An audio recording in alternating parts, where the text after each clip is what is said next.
Hi friends, എല്ലാവർക്കും നമസ്കാരം. ഇന്ന് നമ്മൾ നല്ല ടേസ്റ്റി ആയിട്ടുള്ള രസകാളൻ്റെ റെസിപ്പി ആയിട്ടോ കാണിക്കുന്നത്. ഒരു ഒഴിച്ചുകറിയായിട്ടോ അല്ലെങ്കിൽ തൊടുകറിയായിട്ടൊക്കെ സദ്യയ്ക്കും അതുപോലെ അല്ലാത്തപ്പോഴും അത് ഉണ്ടാക്കി നോക്കാവുന്ന നല്ല ടേസ്റ്റി ആയിട്ടുള്ള ഒരു കറിയാണ്. റെസിപ്പിയിൽ കുറച്ച് വ്യത്യാസങ്ങളൊക്കെ ഉണ്ടെങ്കിലും ഏകദേശം നമ്മുടെ മോരുകറിയും പുളിശ്ശേരിയൊക്കെ പോലെ തന്നെ നല്ല രുചിയുള്ളൊരു കറിയാണ്. അപ്പോൾ അതെങ്ങനെ ചെയ്യാൻ നോക്കാം. അപ്പോൾ രസകാളം ഉണ്ടാക്കാൻ വേണ്ടിയിട്ട് നമ്മളിതുപോലെ അടികട്ടിയുള്ളൊരു പാത്രം അടുപ്പത്ത് വെച്ചിട്ടുണ്ട്. നമ്മുടെ കയ്യിൽ മൺചട്ടിയോ അല്ലെങ്കിൽ കൽച്ചട്ടിയൊക്കെ ഉണ്ടെങ്കിൽ അതെടുക്കുകയാണ് കൂടുതൽ നല്ലത്. ഇനി അതിലേക്ക് നമുക്ക് ആവശ്യത്തിനുള്ള പച്ചക്കറികളൊക്കെ ചേർത്ത് കൊടുക്കാം. അതിനായിട്ട് ഇപ്പോൾ നമ്മളിവിടെ എടുത്തിട്ടുള്ളത് ഒരു ചെറിയ കഷ്ണം മത്തങ്ങ, ചെറിയ കഷ്ണം കുമ്പളങ്ങ, പിന്നെ ഒരു ചെറിയ കഷ്ണം പച്ചക്കായ. അപ്പോൾ ഈ ഒരു രസകാളിൻ്റെ പ്രത്യേകത എന്ന് പറയുമ്പോൾ ഈ ഒരു റെസിപ്പിക്ക് നമുക്ക് പലതരം വെജിറ്റബിൾസ് ഉപയോഗിക്കാം. മിക്സഡ് വെജിറ്റബിൾസ് വെച്ചിട്ട് ചെയ്യാവുന്ന ഒരു കറിയാണിത്. ഇനി ഇതിൻ്റെ കൂടെ നിങ്ങൾക്ക് വേണമെങ്കിൽ വെള്ളരിക്ക, ചേന, ചേമ്പ്, വഴുതനങ്ങ, വെണ്ടയ്ക്ക, അതുപോലെ മുരിങ്ങക്കായ അങ്ങനെയുള്ള പല പച്ചക്കറികളും ചേർക്കാം. ഇതിപ്പോൾ മൂന്നും കൂടിയിട്ട് ഏകദേശം കപ്പിൻ്റെ അളവിൽ പറയുകയാണെങ്കിൽ 1.5 കപ്പ് കഷ്ണങ്ങളാണുള്ളത്. ഇനി ഇതിലേക്ക് നമുക്ക് 1/2 ടീസ്പൂൺ മഞ്ഞൾപ്പൊടിയും ഏകദേശം 1 ടീസ്പൂൺ മുളക് പൊടിയും ചേർത്ത് കൊടുക്കാം. ഈ മുളക് പൊടിക്ക് പകരം വേണമെങ്കിൽ അതിലേക്ക് വറ്റൽമുളക് ചേർക്കാം. അപ്പോൾ വറ്റൽമുളകാണെങ്കിൽ നമ്മൾ ഇതിലേക്ക് ഒരു അരപ്പ് ചേർക്കും. അപ്പോൾ അത് അരച്ചെടുക്കുമ്പോൾ അതിൽ മുളക് ചേർത്തിട്ട് അരച്ചിട്ട് അങ്ങനെ ചേർത്താലും മതി. പിന്നെ കുറച്ച് കറിവേപ്പില, അതിന് ശേഷം പിന്നെ കുറച്ച് പുളിവെള്ളമാണ് ചേർക്കേണ്ടത്. അപ്പോൾ ഒരു നെല്ലിക്ക വലുപ്പത്തിലുള്ള പുളി കുറച്ച് വെള്ളത്തിലൊന്ന് പിഴിഞ്ഞെടുത്തിട്ട് അത് ചേർക്കാം. അതിൻ്റെ കൂടെ തന്നെ ഈ കഷ്ണങ്ങൾ വേവാൻ ആവശ്യമായിട്ടുള്ള വെള്ളവും ചേർക്കാം. കഷ്ണങ്ങൾ നമ്മൾ ഈ പുളിവെള്ളത്തിലാണ് വേവിച്ചെടുക്കേണ്ടത്. അപ്പോൾ പുളിവെള്ളത്തിൽ വേവുമ്പോൾ കഷ്ണങ്ങൾ വേവാൻ കുറച്ച് സമയം കൂടുതലായിട്ട് എടുക്കും. അപ്പോൾ ഏകദേശം ഒരു 3 കപ്പ് വരെയൊക്കെ വെള്ളം ഒഴിച്ചു കൊടുക്കാം. പിന്നെ അതിലേക്ക് കുറച്ച് ഉപ്പും ചേർത്ത് കൊടുത്തിട്ട് അത് നന്നായിട്ടൊന്ന് വേവിച്ചെടുക്കാം. അപ്പോൾ അതുപോലെ നന്നായിട്ട് തിളച്ച് കഴിഞ്ഞാൽ പിന്നെ നമുക്ക് ഫ്ലെയിം കുറച്ച് വെച്ചിട്ട് അത് അടച്ച് വെച്ചിട്ട് വേവിക്കാം.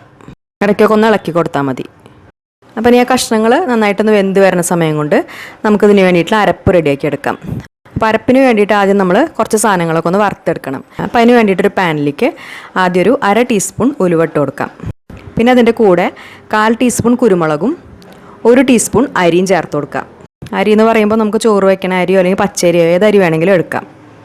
എന്നിട്ട് അത് മൂന്നും കൂടിയിട്ട് നന്നായിട്ടൊന്ന് റോസ്റ്റ് ചെയ്തെടുക്കുക. എണ്ണയൊന്നും ചേർക്കണ്ട, ഇതുപോലെ ഡ്രൈ റോസ്റ്റ് ചെയ്തെടുത്താൽ മതി. കുറച്ച് കഴിയുമ്പോൾ അരിയൊക്കെ ഒന്ന് പൊട്ടാനായിട്ട് തുടങ്ങും.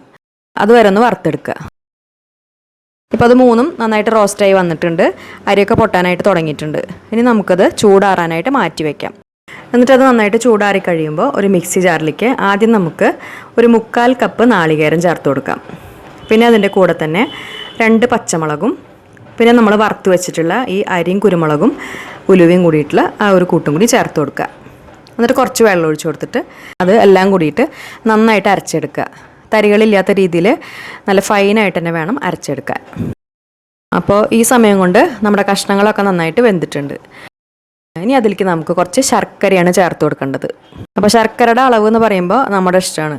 ഈ ഒരു കറി എന്ന് പറയുമ്പോൾ അത്യാവശ്യം മധുരം, എരിവും, പുളിയൊക്കെ ഉള്ളൊരു കറിയാണ്. അപ്പോൾ മധുരം നമുക്ക് എത്രയാണോ വേണ്ടത് വെച്ചാൽ അതിനനുസരിച്ച് ചേർത്ത് കൊടുക്കാം. ഇനിയിപ്പോൾ ശർക്കര ചേർക്കാൻ താല്പര്യമില്ലെങ്കിൽ അപ്പോൾ അത് ഒഴിവാക്കും ചെയ്യാം. അപ്പോൾ നമ്മളിപ്പോൾ ഇവിടെ ഏകദേശം ഒരു അച്ച് ശർക്കര, ഒരു മീഡിയം വലുപ്പത്തിലുള്ള അച്ച് ശർക്കര മുഴുവനായിട്ടും പൊടിച്ചിട്ട് ചേർത്ത് കൊടുത്തിട്ടുണ്ട്. എന്നിട്ട് ആ ശർക്കര കഷ്ണങ്ങൾ നന്നായിട്ടൊന്ന് യോജിച്ച് വരണം. അപ്പോൾ ഒരു മീഡിയം ഫ്ലെയിമിൽ വെച്ചിട്ട് അതൊന്ന് തിളപ്പിച്ചെടുക്കാം. അപ്പോൾ ശർക്കരയൊക്കെ നന്നായിട്ട് യോജിച്ച് വന്നിട്ടുണ്ട്. ഇനി അതിലേക്ക് നമുക്ക് നമ്മൾ അരച്ച് വെച്ചിട്ടുള്ള അരപ്പ് ചേർത്ത് കൊടുക്കാം. അതിൻ്റെ കൂടെ തന്നെ ആ ജാറ് കഴുകിയിട്ട് കുറച്ച് വെള്ളവും ചേർക്കാം. പിന്നെ അതിൽ ഉപ്പ് നോക്കിയിട്ട് ആവശ്യത്തിനനുസരിച്ച് ചേർത്ത് കൊടുക്കുക. ആദ്യം നമ്മൾ കുറച്ച് ഉപ്പ് ചേർത്തിട്ടുണ്ട്. ഇനി ഇതിലേക്ക് നമ്മൾ കുറച്ച് തൈരും ചേർക്കും. അപ്പോൾ ഉപ്പ് എന്തായാലും കുറച്ചും കൂടി വേണ്ടി വരും. നോക്കിയിട്ട് ആവശ്യത്തിനനുസരിച്ച് ചേർക്കുക. എന്നിട്ടൊരു മീഡിയം ഫ്ലെയിമിൽ വെച്ചിട്ട് അരപ്പ് നന്നായിട്ടൊന്ന് തിളപ്പിച്ചെടുക്കുക. അരപ്പിൻ്റെ ആ ഒരു പച്ചമണം മാറുന്നവരെ നന്നായിട്ടൊന്ന് തിളപ്പിച്ചെടുക്കുക. അതിന് ശേഷം പിന്നെ പച്ചമുളകൊക്കെ മാറിക്കഴിയുമ്പോൾ അതിലേക്ക് നമുക്ക് തൈര് ചേർത്ത് കൊടുക്കാം. തൈര് എന്ന് പറയുമ്പോൾ ഒരുപാട് കട്ടിയായിട്ടുള്ള തൈരല്ല, നല്ല കട്ടിയുള്ളതാണെങ്കിൽ കുറച്ച് വെള്ളം ചേർത്തിട്ട് കുറച്ചൊന്ന് ലൂസാക്കിയിട്ട് വേണം ചേർക്കാൻ. അപ്പോൾ തൈരിൻ്റെ അളവ് എന്ന് പറയുമ്പോൾ ആദ്യം നമ്മൾ പുളി ചേർത്തിട്ടുണ്ടല്ലോ, ആ പുളി നോക്കിയിട്ട് അതിനനുസരിച്ച് വേണം ചേർക്കാൻ. ഇവിടെ ഇപ്പോൾ നമ്മൾ ഏകദേശം 1 കപ്പ് ചേർത്തിട്ടുണ്ട്. തൈര് ചേർത്ത് കഴിഞ്ഞാൽ പിന്നെ നമ്മൾ തിളപ്പിക്കരുത്, നന്നായിട്ട് ചൂടാക്കി എടുത്താൽ മതി.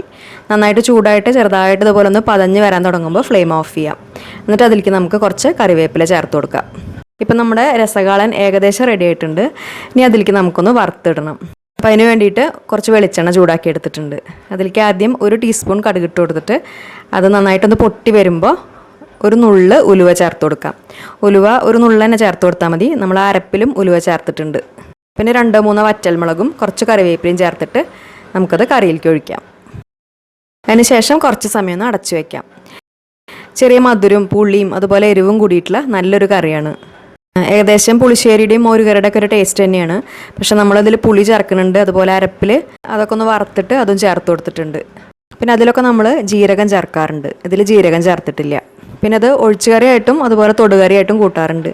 അപ്പോൾ വെള്ളത്തിൻ്റെ അളവൊക്കെ അതിനനുസരിച്ച് ചേർത്ത് കൊടുത്താൽ മതി. അപ്പോൾ ഈ രസകാളൻ എല്ലാവർക്കും ഇഷ്ടമായി എന്ന് വിചാരിക്കുന്നു. ഈ രീതിയിൽ ഉണ്ടാക്കാത്തവരുണ്ടെങ്കിൽ എന്തായാലും ഒന്ന് ഉണ്ടാക്കി നോക്കുക, എന്നിട്ട് ഫീഡ്ബാക്സൊക്കെ മറക്കാതെ അറിയിക്കുക.